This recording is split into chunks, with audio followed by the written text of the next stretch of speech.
Our next guest has a tough task on his hands this season, taking over the Baylor Bears after several scandals rocked the program over the past few years. And yet every time you step in front of a microphone, people say you have won the press conference. Matt Rhule, thank you so much for joining us. Yep. I know in the grand scheme of things that doesn't matter a ton, but it does put a good face on the program. You brought in a new staff. You are cleaning house. What is the next step in this revival? Well, I think just, it's the process of just, making sure that our kids are doing the right things on and off the field. And, I would say that's what I did at Temple. It's the same thing I'm doing at Baylor.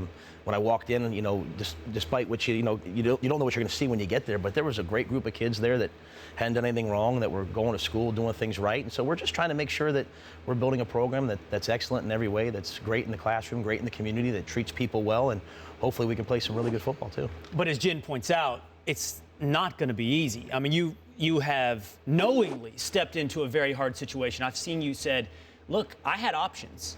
This was the right place for me. So why is Waco, Texas, why is Baylor the right place for you? Because, someone has to do it. Number one, someone has to coach these kids, and they're great kids. It's a wonderful university, and it's been there since, 1845. And so, but at the end of the day, this is an opportunity to not just do something great football-wise, but also to do something special, I think, off the field. The issues of gender violence and sexual assault, I mean, they're issues that are plaguing every university, and not just athletics, but universities in general. So if we can be on the forefront, if we can go there and maybe do something that people don't think that you can do, if we can turn this around and get it going in the right direction, then isn't that more important than just winning football games? And I want to win football games. Don't get me wrong; it's what I love. But I think this is an opportunity to do something great off the field and something great on the field. So just to be clear, this was a reason for you to take the job. I think it's one of them. I mean, there's lots of reasons. My family, we thought we wanted to be in Texas. We wanted to recruit Texas and Texas high school football.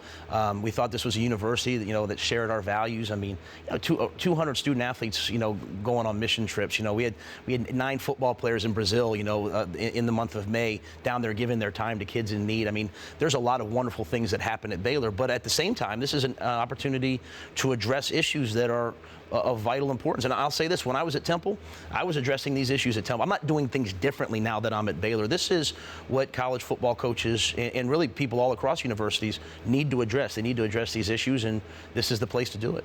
How do you balance the culture? We've heard all the things going on with Baylor. So you're in a situation where you have to deal with that, but you also have to win football games, because at the end of the day, that's the bottom line, winning football games. How do you find that balance as a coach? Well, I think to me it's all one and the same, right? I mean, I think the way I say it to our kids is everything counts.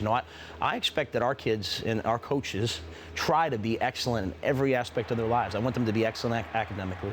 I want them to be great in the community. I think we're at like 900 hours of community service right now that we've done. And that's not all I'm not putting that on the news. That's not to make people, that's so that our kids give back to the people of Waco. There's so many kids in our community that need role models, that need somebody and our kids are doing that.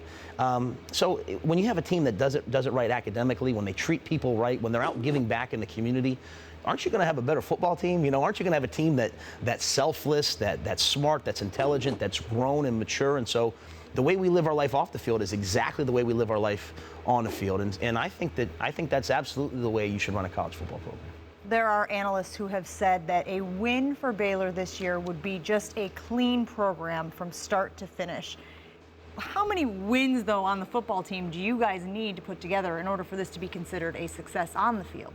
Well, and if I could address the first thing, because I've heard people say that, to me, I don't think that I'm going to hold our program to a different standard than anyone else. I'm not going to say, hey, we can't have anything happen, because that's not real life. I hope nothing happens.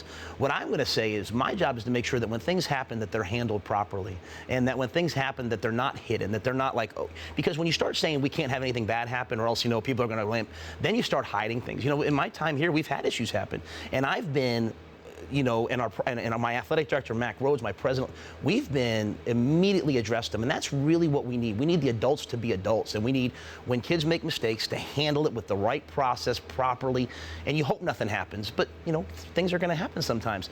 On the field, I hope we win a ton of games, but you are right. We got to handle the off-the-field stuff first. We got to make sure we have the right culture, and hope that then, as we talked about, blends into having a really tough, disciplined team that can win games on the field. All right, Matt will be recruiting the Texas area, I'm sure, hard in the future as well. We are so happy to have you here. Thank you for joining us, and good luck this season at Baylor. Matt Rhule hanging out with us here on First Take. Thanks, Coach.